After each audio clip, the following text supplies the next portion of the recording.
राज्याचे माजी वने, सांस्कृतिक कार्य व मत्स्य व्यवसाय मंत्री आमदार श्री सुधीर मुनगंटीवार यांनी चंद्रपूर जिल्ह्यातील पोंभुर्णा येथे MIDC होण्यासाठी 2009 पासून सातत्याने पाठपुरावा केला। 15 वर्षांच्या या संघर्षाला अखेर यश आले आहे। विधानसभेच्या पावसाळी अधिवेशनात उद्योग राज्यमंत्री इंद्रनीलजी नाईक यांनी पोंभुर्णा MIDC वर्षभरात सुरू करण्याचे स्पष्ट आश्वासन आमदार मुनगंटीवार यांना दिले। या मुद्द्यावर अर्धा तास झालेल्या चर्चेत आमदार सुधीर मुनगंटीवार यांनी आतापर्यंतच्या पाठपुराव्याची आठवण करून दिली। NOC, नकाशा, नाहरकत प्रमाणपत्र, बैठकांचे इतिवृत्त आणि कालबाह्य प्रक्रियांमुळे हा प्रकल्प कसा लांबणीवर पडला हे त्यांनी तपशीलवार मांडले। यावेळी आमदार सुधीर मुनगंटीवार यांनी मंत्री महोदयांकडे 4 ठोस मागण्या करत लक्ष वेधले। संबंधित अधिकाऱ्यांची एक बैठक तात्काळ घेणे, चंद्रपूर जिल्ह्यातच राज्य उद्योग मित्र नेमावा, मंत्री महोदयांनी चंद्रपूर दौरा करून प्रत्यक्ष पाहणी करावी, शेतकऱ्यांना मिळणाऱ्या मोबदल्यात वाढ करावी या मागण्यांचा यामध्ये समावेश होता। उद्योग राज्यमंत्री इंद्रनील नाईक यांनी यावेळी सकारात्मक भूमिका घेत पोंभुर्णा MIDC साठी 102.50 हेक्टर भूसंपादन प्रस्तावाला मान्यता मिळाल्याची माहिती दिली। या अंतर्गत 42.59 हेक्टर शेतकऱ्यांशी थेट खरेदी करून 2,35 लाखांचा मोबदला दिला गेला आहे। उर्वरित जमिनींसाठी 33/3 ची नोटीस जारी करण्यात आली आहे। आमदार मुनगंटीवार यांनी केलेल्या मागण्यांबाबत मंत्री नाईक म्हणाले, या संदर्भात अधिवेशन कालावधीतच बैठक आयोजित केली जाईल। चंद्रपूर येथे राज्य उद्योग मित्र नेमण्यात येईल। उर्वरित भूसंपादन प्रक्रिया 60 दिवसात पूर्ण केली जाईल आणि अधिकाऱ्यांकडून दर आठवड्याला प्रगती अहवाल आमदार मुनगंटीवार यांना सादर केला जाईल। जमिनीच्या दरांसंदर्भात लवकरच बैठक घेण्यात येईल। यासोबतच पुढील महिन्यात मी स्वतः चंद्रपुरात येतो असे आश्वासनही राज्यमंत्री इंद्रनील नाईक यांनी यावेळी दिले। त्यांनी काय केलं अध्यक्ष महाराज की या संदर्भामध्ये नदी पासून 300 मीटर ही जागा आहे की नाही हे तपासायचा पुन्हा एकदा प्रयत्न।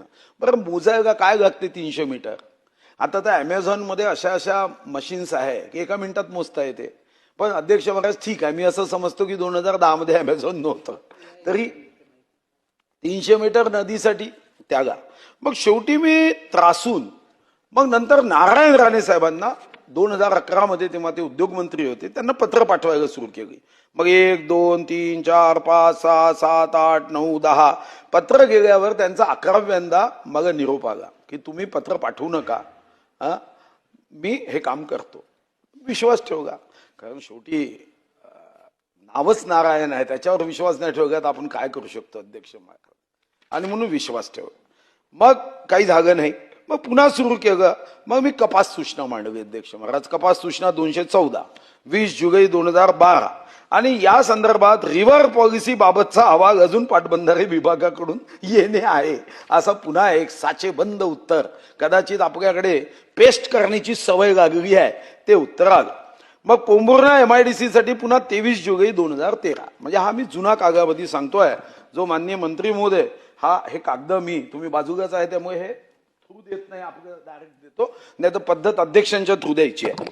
आता माझी विनंती काय अध्यक्ष महाराज, माननीय मंत्री महोदय अतिशय युवा आहे, अतिशय कार्यक्षम आहे, माझ्या मनात दूरपर्यंत शंका नाही, कारण विदर्भाचे असल्यामुळे ते कार्यक्षम आहेच, याबद्दल काही कोणाला सर्टिफिकेटची आवश्यकता नाही। विदर्भाचा प्रत्येक माणूस कार्यक्षम असतो, याबद्दल माझ्याही मनात शंका नाही। आणि म्हणून अध्यक्ष महाराज माझी स्पेशल विनंती माननीय मंत्री महोदयांना आहे की मी जर इतका प्रयत्न करतोय तर अध्यक्ष महाराज आपण नोटिफिकेशन मग शेवटी 1 जुलै 2015 प्रकरण 6 ची अधिसूचना आपण जाहीर केली, मग कलम 23(2) ची अधिसूचना 20/12/2018 केली। अध्यक्ष महाराज खरं तर मला अपेक्षा होती की ठीक आहे नॅचरली काम होतं, मला माहित नव्हतं की नॅचरली इतका उशीर लागतो। खरं तर मग या MIDCचे हे कोण अधिकारी एकदा तपासलं पाहिजे। नसती निपटारा कायदा केल्यावरही त्या नसती निपटारा कायद्याची धज्जिया उडवणारा किंवा याच्यावर काही स्पेशल उद्योग विभागाने स्कॉलरशिपसाठी खर्च करून यांचा अभ्यास कसा करता येईल तौलनिक, की काम न करता मग याच्यावर काही PhD करता येईल का, हे अध्यक्ष महाराज पाहिलं पाहिजे। आता शेवटी त्रासून शेतकरी माझ्याकडे आले, हो रेट बदलायचं आपण जे म्हणतात की त्यांना थोडंसं वाढवून द्या। पण मी सुरुवातीलाच आपल्याला सांगितलं अध्यक्ष महोदय की जेव्हा नोटिफाय करतो ते 102 हेक्टरसाठी केलंय आणि काही कास्तकारांना 10 लाख प्रमाणे दिलेलं आहे। म्हणून आज आपण दुसऱ्यांना कोणाला जे राहिलेले आहेत कास्तकार त्यांना रेट वाढून देण्याचे हे शक्य नाहीये. त्याला कारण म्हणजे की एका भावाला आपण जास्त देऊ आणि एका भावाला कमी देऊ तर तेही इथे काय आपल्याला नियमात बसत नाही. मी तरी सुधीर भाऊंना एवढं आश्वासित करतो की बैठक लावून पुढच्या महिन्याभरात मी स्वतः तिथे येईल आणि सर्व अधिकाऱ्यांना एवढी आपण सर्वांना सांगू की सुधीर भाऊंना दर आठवड्याला याची माहिती पुरवण्यात येईल एवढी मी व्यवस्था आपल्यासाठी करतो. आणि शेवटचं एवढंच म्हणणार की उर्वरित भूसंपादन प्रक्रिया ही 60 दिवसात पूर्ण करणार एवढं मी आपल्याला तिथे शब्द देतो.